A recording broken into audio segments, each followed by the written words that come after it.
Dengku kamu sibuk. Hana tempat le mempurno ni umit. Nai purno nya mbak balai beut.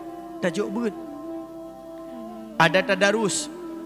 Ada pengajian tauhid. Ada pengajian fiqih. Ada pengajian akhlak. Cuma mbak bengeh dia. Kadang-kadang le katanya oleh tajuk beut. Wate di gure di balai beut gila kepeng minyak yang nak takun. Di gurenya yang nak tengah cipeng minyak saja. Padahal peng minyak tertuh di bag lagi dengku. Tertuh di bag lagi. Peng les bahasa Inggris nak mit dengan matematika dan bahasa Indonesia. Kadang-kadang teruk sejuta. Wate gelake galong gelake kawai tajuk. Tetapi peng beut kadang-kadang ngan beutnya diputupat barih anak katanya membaca Al-Quran. Dia hadiahkan pahala kepada kita. Dia hadiahkan surat Yasin kepada kita. Dia hadiahkan surat Al-Kahfi kepada kita. Dia hadiahkan pahala Al-Fatihah kepada kita. Ketika kita terbujur kaku menghadapi malaikat, mungkar dan nakir di alam barzah. Itulah yang akan menjadi penyelamat kita di alam kubur. Maka ini cara kita menjadikan mereka bukan sebagai musuh, tetapi sebagai sahabat dan bahkan penyelamat bagi kita ketika kita berada di alam barzah. Hadirin sidang jamaah salat maghrib serta Isya yang dimuliakan oleh Allah Subhanahu wa taala. Gure-gure ulun tuan, jangan lupa kita berniat iktikaf sambil menunggu waktu Isya. Allah Subhanahu wa taala berfirman di dalam Al-Qur'an, A'udzu billahi samiil 'aliim minasyaitonir rajim. Bismillahirrahmanirrahim. Ya ayyuhalladzina amanu inna min azwajikum wa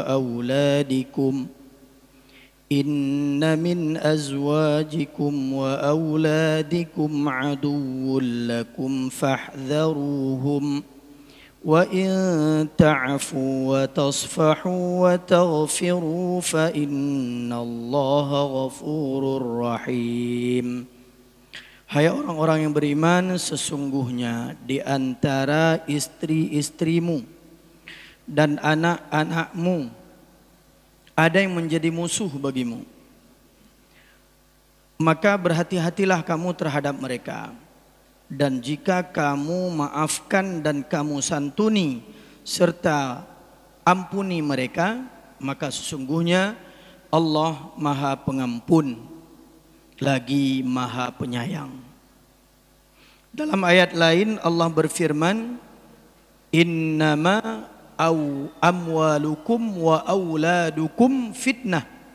Hanya saja harta kalian, anak-anak kalian itu adalah ujian bagi kalian. Maka dalam hal ini kita dapat memahami bahwasanya terkadang harta, anak dan istri ini menjadi ujian dan cabaran bagi seorang muslim, seorang mukmin yang beriman kepada Allah. Maka tergantung bagaimana cara kita menghadapi mereka. Kalau dikatakan musuh, maka tergantung bagaimana cara kita menghadapi musuh kita. Kalau mereka menjadi musuh, maka hari ini banyak anak-anak kita beribadah di rumah Allah, anak kita malah menjadi musuh bagi kita. Banyak istri-istri di rumah, kita sedang taat dan nikmatnya beribadah, malah istri kita yang menjadi musuh bagi kita. Banyak orang yang beribadah, dia tinggalkan harta sepeninggalnya, harta tersebut menjadi fitnah baginya, sehingga dia tidak mudah menghadapi malaikat mungkar dan nakir di dalam barzah mereka. Maka semua ini tergantung kepada pribadi kita masing-masing, bagaimana cara kita mendidik mereka.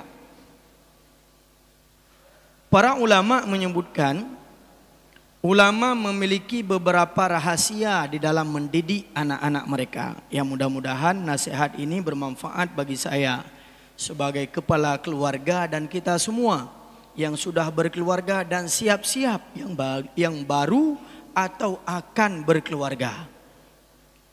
Yang pertama disebutkan al-ummu fi halatir rida'ati taqra'u 'ala al-mauludi ayatal kursi wal maw'udzataini wa tukarrirahuma. Jadi para ibu-ibu, istri-istri para ulama itu ketika mereka menyusui, mereka terus membaca ayat kursi, surat Al-Ikhlas, surat Al-Falaq dan surat An-Nas.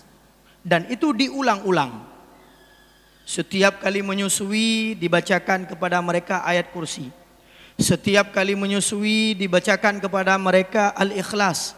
Setiap kali menyusui dibacakan kepada mereka Al-Falaq. Dan setiap kali menyusui dibacakan kepada mereka surat An-Nas. Lalu ditiupkan di ubun-ubun anak-anak tersebut. Coba bayangkan, ASI yang bersumber dari seorang ibu, itu dengan bahasa, kalau bahasa orang Cina itu adalah darah putih. Yang kita hisap, yang dihisap oleh anak kita, yang menjadi darah dan daging bagi anak kita. Bayangkan darah itu keluar bersamaan dengan lantunan ayat-ayat Allah. Maka ini sangat luar biasa sehingga menjadikan para ulama, generasi-generasi mereka adalah orang-orang yang taat kepada Allah dan taat kepada Rasulullah sallallahu alaihi wasallam. Ini yang pertama. Kemudian yang kedua, disebutkan awwalu ma yulaqinuna at-tifla 'inda bidayatin nutqi raditu billahi rabba wa bil islami dina wa bi Muhammadin sallallahu alaihi wasallam nabiyyan wa rasula. Kalimat yang pertama yang diajarkan kepada anak-anak ketika mereka mulai berbicara adalah kalimat raditu billahi rabba. Aku ridha Allah sebagai Tuhanku, wabil islami dina, dan Islam sebagai agamaku, wabi Muhammadin sallallahu alaihi wasallam, dan dengan Nabi Muhammad sallallahu alaihi wasallam sebagai nabi dan rasul. Ini yang diucapkan pertama kali dan diajarkan kepada anak-anak. Maka wajar ketika le kita nyawa te ubid-ubid gepa ayon le urang syi. Gepa ayun dengan kalimat La ilaha illallah, kalimat taibah berkaita mati. Gepa ayun le urang syi. Sambil kita tertidur, kalimat itu menancap di dalam otak kita, mendarah daging di dalam tubuh kita. Sehingga siapapun hari ini yang besar dengan kalimat tersebut tidak akan pernah kufur kepada Allah subhanahu wa ta'ala. Tetapi orangnya kah beda dengan ikli anak mit, gepa ayun anak mit, gejok jo HP. Kamu en jo HP, baik kagabuk nyo tengah kumagun. Kamu en jo HP, baik gabuk kan nonton ju nian kalilung pudep YouTube, paket-paket kalilung basau. Nonton ju le, nyomak tengah sibuk becut na tugas baik kula. Sehingga anak kita tidur, anak kita lapar, anak kita sakit, anak kita butuh kasih sayang, HP lah yang menjadi sahabat dan teman mereka. Watek kahan leh HP mentajak tu pak psikolog. Doktor, Pak psikolog, kenapa anak saya candu HP? Alah anak katanya, awai nabi ibu pun nabi HP. Oh HP roh long bi. Bi julam yang agak drawai. Ini yang terjadi hari ini. Bukan kita mengajarkan raditu billahi rabba wa bil islami dina wa bi Muhammadin sallallahu alaihi wasallam rasulan wa nabiyya. Bukan itu yang kita ajarkan, tetapi HP yang kita berikan. Kemudian yang ketiga, para ulama menyebutkan al-khuruju bil auladis sighar akhiral laili ila al-masajidi hatta yakuna lahum adatun. Keluar membawa anak-anak ketika subuh akhirul laili, jam 4, jam setengah 5, mereka di mana sudah aman ketika kita tempatkan di masjid, ya. Kemudian diajak solat berjamaah, maka itu akan menjadi kebiasaan. Hari ini anak-anak yang berada di masjid kita, mereka adalah yang menggantikan posisi kita nanti di masjid. Jangan terlalu cepat, sekarang kita suruh ganti. Uronyo yang terjadi adalah anu giuja usu masjid iya ngan mak iya rumah itanya ngli anu wate giuja usu masjid hanya kaja ju usu masjid man rona ayah kaduha kasib awai kuja usu masjid jino kajatah kah galau menunggu wate mate baru abe sehingga anak-anak kita tidak ada mengontrol di masjid. Mereka buat kekacauan, mereka ipu gabuk dan sebagainya. Bahkan ada beberapa CCTV ini di Masjid Jami. Ya, saya selalu terpantau, saya lihat. Bahkan anak mit yang giuja usu masjid kan giu semayang, nya kaja usu masjid kacau tilap meleheboh ke botol plastik ke pormo. Ya. Padahal pendidikannya adalah ajak anak-anak ke masjid, ajarkan tata cara mereka solat. Ajarkan cara mereka membaca Al-Quran. Ajarkan mereka untuk membiasakan i'tikaf di rumah Allah. Baik menan tongan semijit. Ya nak mit. Sebab apa hana ada biasa atau ubit. Biasa ho tame. Hai kedai bak mall. Kedai ulaut. Nah, kedai bak tempat wisata. Kebun binatang. Maka wajar. Wate rayuk galai ke binatang. Anak galai ke semijit. Nah. Ini yang ketiga. Kemudian yang keempat, sebelum memasuki bulan Ramadan, para ulama mengumpulkan anak-anak mereka. Geput hapat, ya, bak tabah tempat, kemudian getanyang. Nak, apa yang kalian rencanakan selama bulan Ramadan berlangsung? Program puputra mentang. Jino kenyan le tugas. Jino kagak pulang bak guru. Nyan bak guru gejuk buku catatan kegiatan Ramadan. Gejuk le guru bani mit, ipu le ani mit rumah. Ikun le ani mit, nyona gejuk tugas le guru bak rumah pula. Ustazah bak rumah bud. Hai mak, cuma payah ne paraf lero dengan ayah. Yang tanda ilung kali ilung baca. Mang kali ka baca, hai galom ne paraf jule, kata paraf dia. Usu masjid daija, hinan itu le pergi ke masjid. Neparaf Jumat hai dajak neparaf. Sehingga kita mengajarkan mereka cara untuk berbohong. Bukan malah kita yang membuat jadwal mereka untuk terus mereka menjalankan kebaikan-kebaikan dan ibadah. Sehingga itu menjadi kebiasaan dan itu perlu pendampingan. Siapa yang mendampingi? Orang tua. Cuma orang Cina kat tahajud. Bacut le gejuk tugas baik kula keun guru ka yang nak tengok cik tugas tapi. Pajan cik yang pubuk cik yang baik gula. Apa tugas dia di rumah sekolah? Kalau semua harus didampingi oleh wali murid ketika di rumah. Kakak punya menan yang mengkawin dengan guru. Nyak gua guru-guru rumah yang pantau nak midra ni. Tapi ada mengkawin dengan guru yang mana? Tahu apa kan? Tugas wali itu adalah dunia akhirat. Tak pulang bak guru selama di dalam masa mereka sekolah. Tak pulang bak balebet selama masa mereka di tempat pengajian. Akan tetapi tugas utama tetap bak urusi. Ini yang terjadi di tengah-tengah kita. Kemudian hadirin dimuliakan oleh Allah. Yang kelima, kanu yu'allimuna auladahumun niyatas salihah kama yu'allimunahumul fatihah. Mereka mengajarkan anak-anak mereka cara memperbaiki niat dari kecil. Ya, ketika mereka ke masjid diajarkan cara memperbaiki niat. Ketika mereka sekolah, perbaiki niat. Ketika mereka bermain, perbaiki niat. Ketika mereka diajarkan sedekah, perbaiki niat. Maka semua diperbaiki niat, diajarkan niat yang benar sebagaimana mereka diajarkan Al-Fatihah. Coba bayangkan, itanya fonda purna namit ada Al-Fatihah nih. Maka niat juga diajarkan sebagaimana mereka mengajarkan surat Al-Fatihah. Dan yang terakhir, yang keenam, mereka mengadakan majelis ilmu di rumah. Coba lihat, majelis ilmu di rumah. Dan berkumpul semua dengan semua anggota keluarga yang ada di rumah.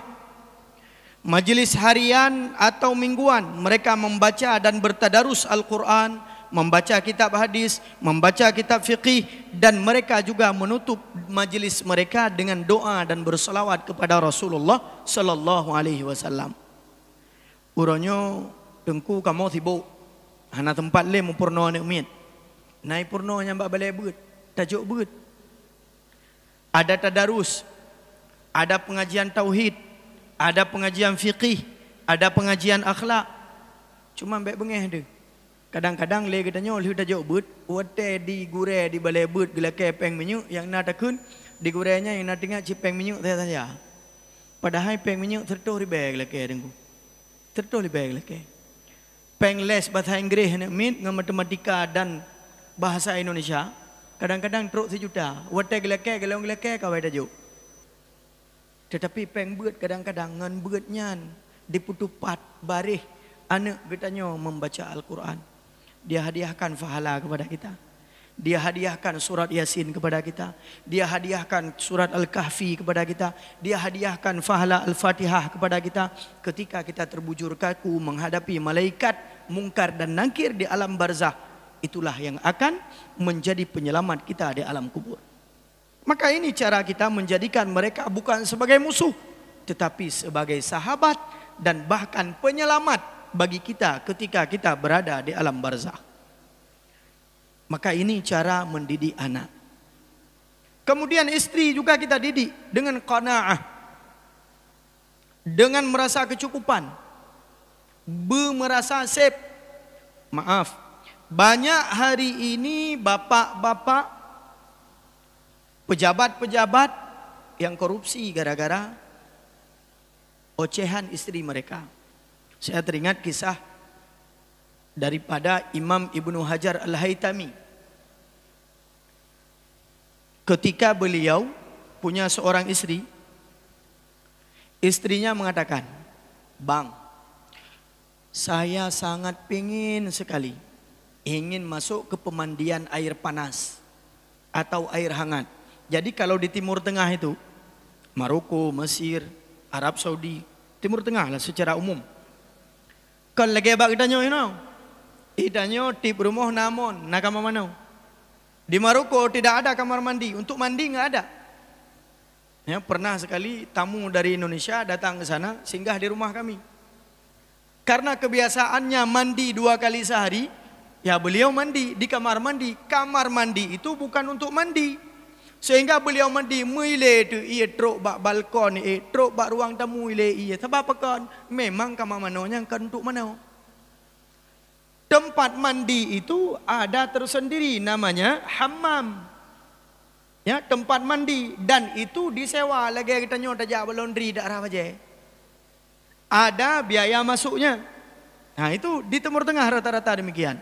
Nah, pada saat itu istri daripada Imam Ibnu Hajar Al-Haytami sangat pingin sekali sehingga mengutarakan keinginannya kepada suaminya. "Bang, saya sangat pingin mandi air panas." "Baiklah, wahai istriku," jawab Ibnu Hajar, "saya akan mengumpulkan sedikit demi sedikit uang sehingga kamu mampu untuk mandi di tempat tersebut." Betapa le Ibnu Hajar, kebetulan beliau saking sibuknya menuntut dan mengajarkan ilmu, hana tempat giyak harkat atau berbisnis sehingga beliau itu miskin. Setiap hari beliau kumpulkan. Setengah rial sehingga menjadi dirham. Dari dirham menjadi dinar dan sebagainya. Akan tetapi yang terkumpul hanya beberapa rial saja. Sehingga cukuplah bagi istrinya untuk datang ke hammam tersebut. Dia ambil uang tersebut, diberikan kepada istrinya. "Wahai istriku, ini yang sudah aku kumpulkan, silahkan engkau pergi ke tempat pemandian tersebut." Cuman tempat mana? Inang taboh tempat, beragam taboh tempat. Kalau lagi bak kolam renang danyo, nya hinam mutapat agam inang, ya, tuha muda hana mohban. Kalau lagi bak water boom danyo. Kalau lagi bak laut danyo hana. Kamar mandi tertutup, ada yang jaga di depan. Begitu beliau sampai ke tempat pemandian tersebut, dikatakan, "Wahai fulan penjaga hammam, saya ingin masuk, ini uangnya." "Mohon maaf," kata penjaga tempat hammam tersebut, "dilarang masuk, di dalam sudah ada istrinya Muhammad Ar-Ramli." Ulama juga.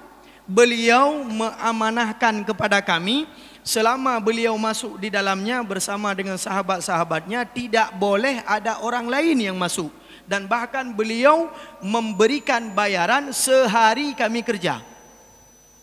Sehingga kesalah istri daripada Imam Ibnu Hajar ini. Bukan Al-Asqalani tapi Al-Haytami. Kemudian pulang dengan penuh jengkel. "Hai nama tahu rinang, kan sering pepet. Baiklah uri inang gedanya inang Nabi pina cimpep.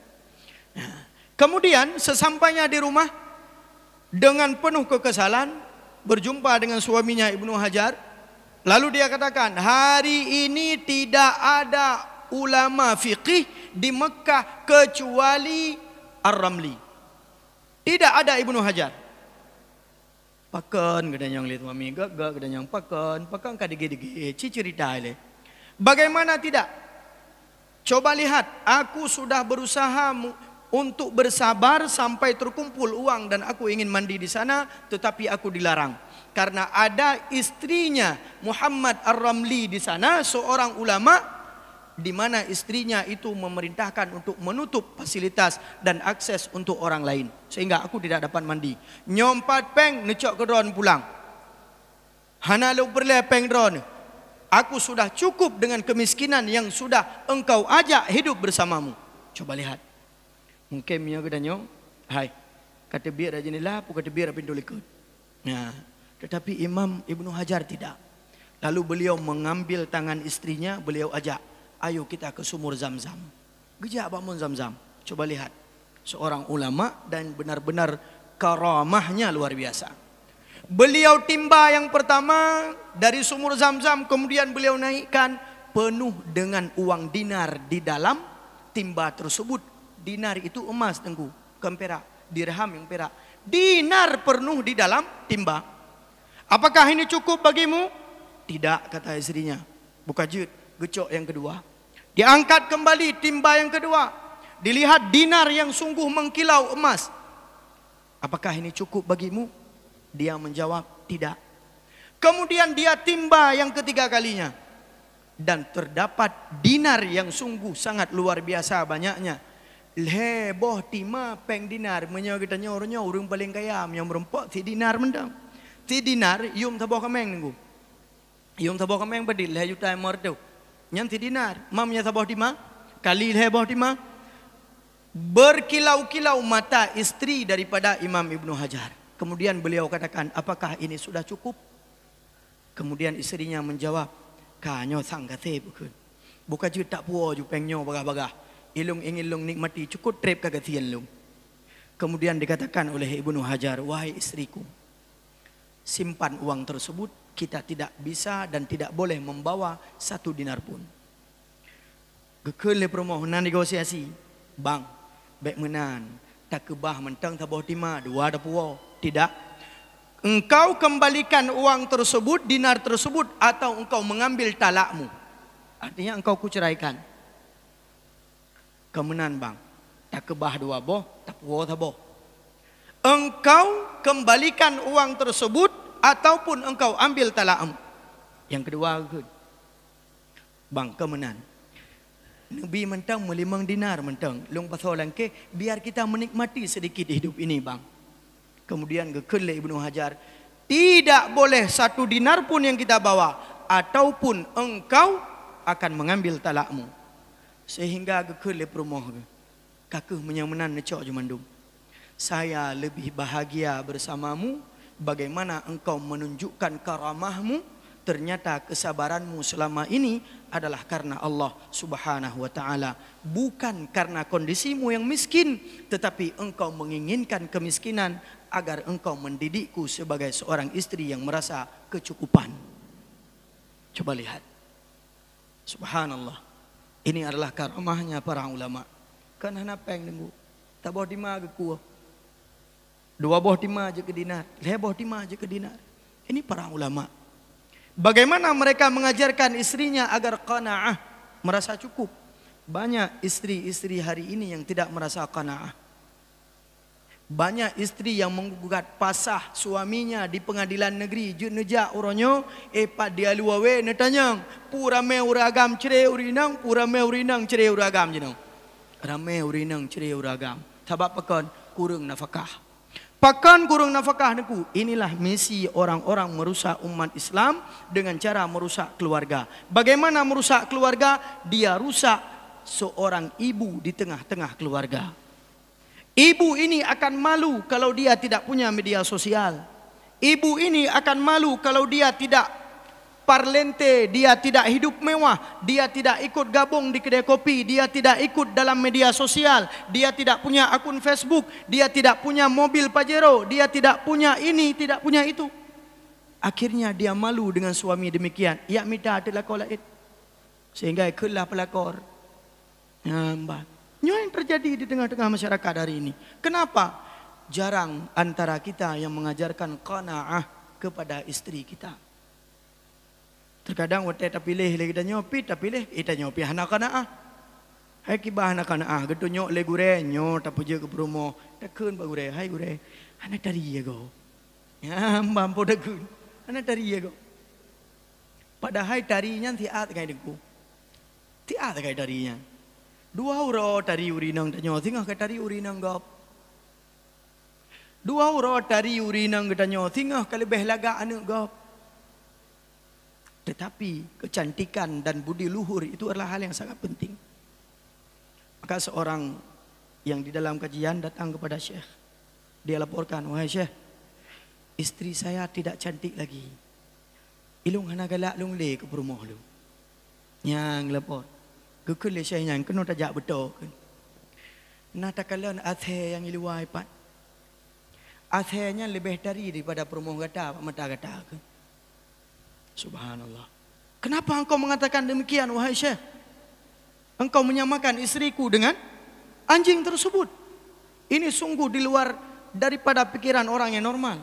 Kemudian beliau mengatakan, itulah kalau manusia memandang dengan nafsu, sesungguhnya kecantikan itu akan pudar. Orangnya terbukti dengku, le orang belah rami daripada belah rapulmo. Ya mbak. Le gebi umpun mie daripada gebi makanan ke rumah. Le geme mie bak salon daripada geme rumah bak salon. Jadi kalau orangnya terjadi. Kemudian beliau mengatakan, apakah engkau ingin istrimu cantik kembali? Ya wahai Syekh, saya ingin istri saya cantik kembali. Jaga pandanganmu selama 40 hari berturut-turut. Jaga pandanganmu daripada pandangan yang tidak baik di HP, di media sosial, pandangan-pandangan yang mengumbar aurat. Berjaga ada pupluhura, le pupluhura ke balik. Syekh, rupa je betul perumah long cukup dari kah? Puan dari teman, hana lege galon urung-urung yang mengumbar aurat di media sosial, ternyata itulah obatnya. Hadirin dimuliakan oleh Allah Subhanahu wa taala. Maka itulah bagaimana istri, anak-anak kita terkadang menjadi musuh bagi kita. Fahdharuhum. Maka hati-hati, waspadalah, jangan sampai mereka menjadi musuh, tetapi jadikan mereka sebagai sahabat. Ya, kalau orang sekarang mengatakan, kalau seandainya kita memiliki seorang istri yang mau bersakit-sakitan, yang mau di dalam keadaan miskin bersama kita, pertahankan dia, karena itu adalah pintu surga bagi kita. Pertahankan. Ya. Balamnya karame tunggu. Ya. Anak pada pertahankan li, bacu-bacut kalau kayak ceri. Ya, nyopu ku ceri ke diriku. Bacu-bacut di urinang pi kalau kayak patah. Pulu lagi patah diriku. Maka inilah yang terjadi di tengah-tengah keluarga, sehingga pendidikan anak, adab, ya, kemudian perhatian kepada anak, agamanya, pendidikannya ini tidak terpedulikan lagi. Kenapa? Karena kita sibuk dengan kondisi di mana kita harus merasa cukup dan tidak pernah cukup terhadap apa yang sudah diberikan oleh Allah Subhanahu wa taala. Mungkin ini sebagai hal yang dapat saya sampaikan. Menyona pertanyaan silahkan. Menyahana berarti lo lanjut lah. Ada? Baik hadirin yang dimuliakan oleh Allah Subhanahu wa taala. Maka sedikit saya tambahkan. Para ulama di dalam mendidik keluarga mereka, di dalam mendidik anak-anak mereka, yang mereka dahulukan adalah yang pertama adab dan akhlak. Apa beda adab dan akhlak? Ada perbedaan adab dan akhlak. Maka ini perlu kita ketahui bersama. Karena hari ini banyak yang membandingkan orang Islam dengan orang non-Muslim. Tetapi mereka lebih tertib. Orang Islam dengan orang-orang di barat yang tidak mengenal Islam, tetapi mereka lebih disiplin, mereka lebih rapi, mereka lebih bersih. Harus kita bedakan. Yang pertama adab. Adab sopan santun itu hasil daripada pendidikan. Hasil daripada pendidikan. Maka wajar orang Jepang mengajarkan anak-anak mereka untuk disiplin. Coba lihat orang Jepang kalau antri, mereka tidak akan pernah memotong antrian. Enggak pernah mereka potong antrian. Coba lihat orang Jepang dalam keadaan untuk bersih, mereka tidak pernah buang sampah sembarangan. Coba lihat orang Amerika di dalam menjaga ketertiban, kerapian, luar biasa. Itanyo bak timpang pet na lampu merah. Takoh padahal lagi lampu merah. Merumpang beliti. Itanyo, "Pak, Bapak lihat itu lampu merah?" "Ya." "Kenapa Bapak potong?" "Saya enggak lihat Bapak." Karena hendak kalian peliti, rupanya peliti lebih gawat daripada lampu merah. Itulah kondisi kita. Kenapa itu terjadi? Karena proses pendidikan yang kurang kita tanam semenjak usia dini. Pendidikan apa? Pendidikan adab. Tetapi yang kedua, akhlak. Akhlak itu hasil daripada ibadah. Hasil daripada solat sehari semalam 5 waktu. Itu akhlak. Bagaimana akhlak? Akhlak itu dalam tutur kata. Akhlak itu menghilangkan penyakit hati. Akhlak itu mengingat Allah. Akhlak itu menjaga pikiran. Akhlak itu menjaga tangan. Akhlak itu menjaga kaki. Maka wajar kalau kita lihat jamaah setelah solat subuh, mereka datang duduk di kedai kopi, makan kue, buang sampah sembarangan. Ternyata akhlak dengan adab berbeda hasilnya. Tetapi coba lihat orang yang punya adab tidak punya akhlak. Hari ini di Jepang terjadi krisis keturunan. Dum rumah kula apa ya dok? Kenapa? Karena mereka tidak berakhlak. Bagaimana mereka tidak berakhlak? Tidak ada akhlak di dalam perkawinan. Mereka berhubungan seksual bebas tanpa ada perkawinan. Mereka hanya ingin menikmati hubungan itu saja tanpa pernikahan yang sah dan tidak ingin punya keturunan. Hari ini sekolah-sekolah dasar dan TK ratusan sudah tutup di Jepang. Kenapa? Terjadi krisis keturunan besar-besaran. Orang Amerika, mereka beradab tetapi tidak berakhlak. Hari ini terjadi proses demonstrasi besar-besaran di Amerika 2 hari yang lalu. Saya lihat di media. Apa yang didemo? Para wali siswa, mereka demo menolak kurikulum LGBT yang akan dimasukkan ke dalam kurikulum sekolah. Kurikulum LGBT ini pertama baik gula. Ternyata kurikulum itu bertentangan dengan naluri manusia saban lagi orang Islam. Mereka agama mereka non muslim, ada yang Kristen, ada yang ateis, yang tidak percaya Tuhan.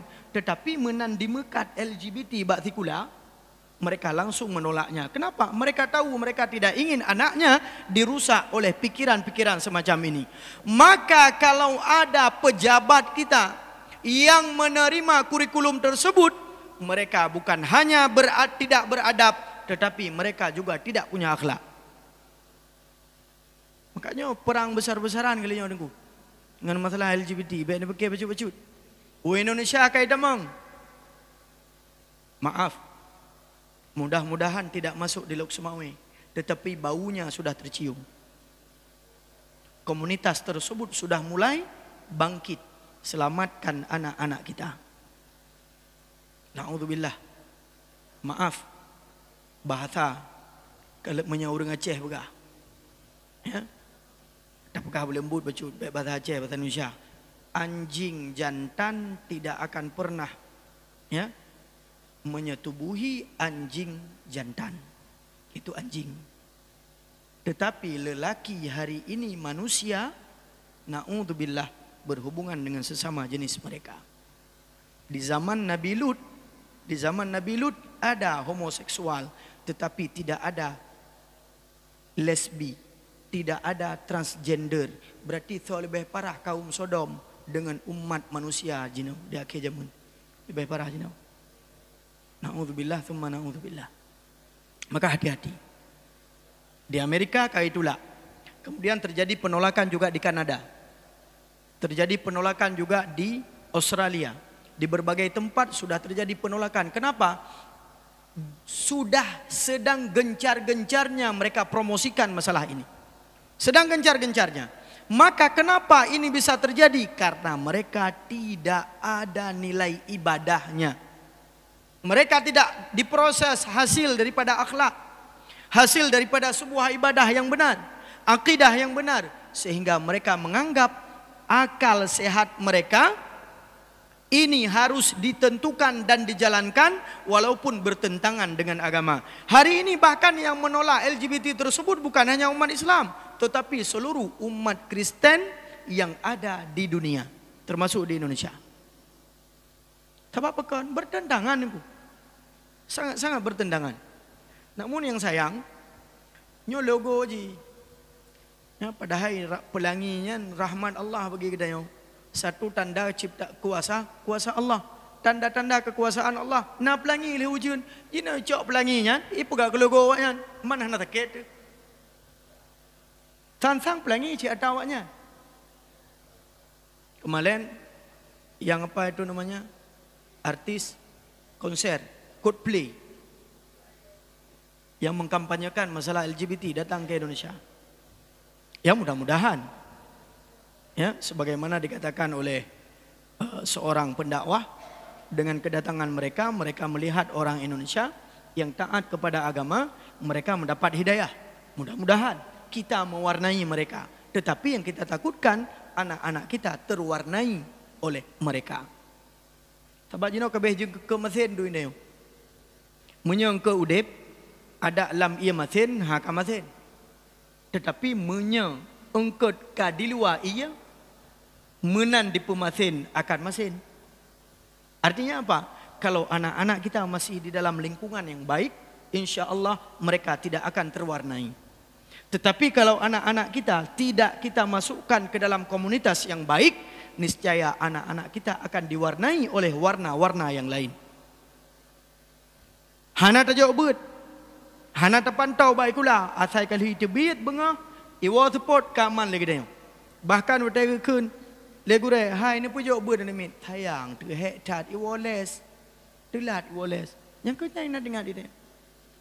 Bet hana, pendidikan agama tidak, di sekolah tidak pernah kita pantau. Kadang-kadang waktu cok rapor, pihana tajak cok rapor. Ya, saya sebagai pendidik, pimpinan dataku Imam Syafi'i, saya lihat persentase wali murid yang perhatian terhadap santri setiap akhir daripada ujian mereka itu cuma 50%, tidak lebih. Nya aku. Baik ni kira mendum na dia dengar. Nyo anak drone lagi nyo. Hana. Langsung pegah. Kuyuja adik ke. Kuyuja anak kemun ke. Hai kak cok rapor ti abang ti. Kak cok rapor adik ke ti an. Hang ja ro. Padahal itu adalah momen bagaimana pendidikan di sekolah itu menjadi warna bagi anak kita. Apabila ada yang kurang, ada yang tidak sempurna, kita sempurnakan ketika kita di rumah. Watetro urumoh tapi ingat. Watetro urumoh tabi nasihat, tak pantau gerak-gerik mereka. Tidak kita berikan akses sepenuhnya terhadap media sosial. Tidak kita berikan sepenuhnya tanpa pengawasan HP. Bahkan tak boleh pakai dalam cukup jai, tak boleh pakai hana tak awasi. Silakan. Kita tidak anti terhadap teknologi, tetapi jangan sampai teknologi itu meracuni anak-anak kita. Anak-anak kita harus paham teknologi agar mereka tidak tertinggal terhadap kemajuan teknologi, tetapi dengan teknologi tersebut menjadi wasilah bagi mereka di dalam berdakwah. Ini yang penting. Urangnya internet yang nak bak HP masing-masing kita nyo bujuk ke lahan dakwah. Baik sampai ke lahan desa. Desa bagi kita nyo, desa yang pelaku liana, desa cik kita nyo. Makanya yang tedang-dang itu ya. Ini lahan dakwah ini. Tengku tapi Instagram ke dakwah Yahudi. Ya. Twitter ke dakwah Yahudi, betul. Facebook ke dakwah Yahudi, ya betul hana salah. Tapi bukan pakai tengku. Tak pakai teknologi mereka untuk mendakwahkan mereka agar mereka masuk Islam. Minimal kah hanai terima, hanai tamang Islam, hanai teruk hidayah, mereka tahu hakikat Islam yang sebenarnya. Tanggung jawab kita sudah selesai dengan Allah Subhanahu wa taala. Karena lo yakin ya, ubina media-media yang merekamnya kan tujuan untuk subscribe kan. Baik ni kira saya kagak pegat aku YouTube-nya untuk subscribe, subscribe. Untuk like and share kan ya.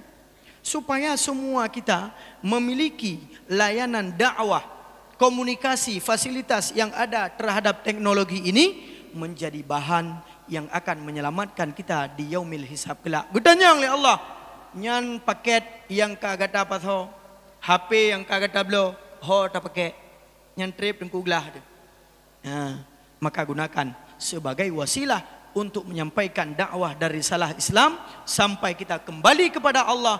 Hal itu akan terus menjadi amal jariah. Anu badai amal jariah? Ge-upload Nasir. Urugnya hanale, long-long hanale. Tapi ceramahnya mentangi dengar oleh anak cucu kena yo. Cerita yang dengar, tiploh yang sadar. Bayangkan kibam pahala lipat gandakan oleh Allah. Al-hasanatu bi'ashri amthaliha. Karena kebaikan itu dilipat gandakan oleh Allah 10 kali lipat. Kan 10 viewer. 10 viewernya. Tetapi yang lebih berfaedah kembali adalah 10 kali lipat ganjaran pahala. Maka silahkan. Jadikan wasilah ini sebagai lahan dakwah kita, lahan pendidikan bagi anak-anak kita. Supaya mereka tahu, supaya mereka ikut bergabung dengan komunitas-komunitas yang dapat menyelamatkan mereka daripada warna-warni yang hari ini mengancam terhadap akal sehat keimanan anak-anak kita. Akal sehat ini sedang diancam. Ya. Kemanusiaan sedang terancam. Kehidupan, keutuhan keluarga sedang terancam. Pendidikan sedang terancam. Tokoh-tokoh sedang terancam. Terancam dengan apa? Arus daripada globalisasi dan perkembangan teknologi. Kalau sekali kita salah kaprah, maka kita tidak akan selamat. Kalau kita mampu menyesuaikan diri dengan keimanan, dengan komunitas, dengan berjamaah, insya Allah bukan kita yang diwarnai, tetapi kita yang akan memberikan warna keimanan kepada orang lain, terutama untuk keluarga kita. Saya tutup dengan firman Allah Subhanahu wa taala, qu anfusakum wa ahlikum nara. Jaga diri kalian dan jaga keluarga kalian daripada api neraka. Mudah-mudahan Allah kumpulkan kita bersama dengan anak istri kita, bersama dengan keluarga besar kita di dalam syurga jannatin na'im. Amin, amin ya rabbal alamin. Astaghfirukum. Ini saja yang dapat saya sampaikan. Mudah-mudahan ada manfaat bagi pribadi saya dan bagi kita semua. Mohon maaf atas segala kesilapan dan kekurangan. Billahi fi sabilil haq. Subhanakallahumma wa bihamdik. Asyhadu an la ilaha illa anta. Astaghfiruka wa atubu ilaik. Assalamualaikum warahmatullahi wabarakatuh.